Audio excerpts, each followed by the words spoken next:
When I was about 4 years old, probably one of the worst things that can happen to a child happened to me. My parents got divorced.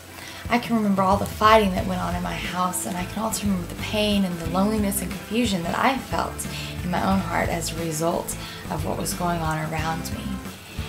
And as a result of their divorce, my mom had to return back to school, back to university, in order to get a job in which she could support me and my brother. Well, this left me spending my days with my grandmother, who is a wonderful, godly woman. And each day she would sit down with me and open her Bible and read to me stories about God and His love for us. And I began to see that the reason that the world was such a mess, the reason my world was such a mess, was because of sin.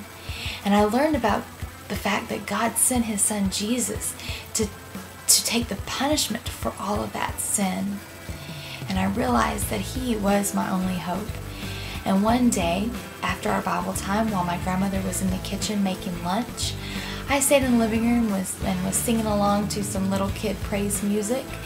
And I knelt down beside the coffee table and prayed and asked Jesus to come into my life and told Him that I wanted to follow Him for the rest of my life and obey Him. Now, beginning a relationship with Jesus didn't automatically just change my circumstances and give me the picture-perfect childhood that we all would love to have had. And it didn't change the fact that in high school and junior high I continued to face the normal problems and struggles and temptations that we all do.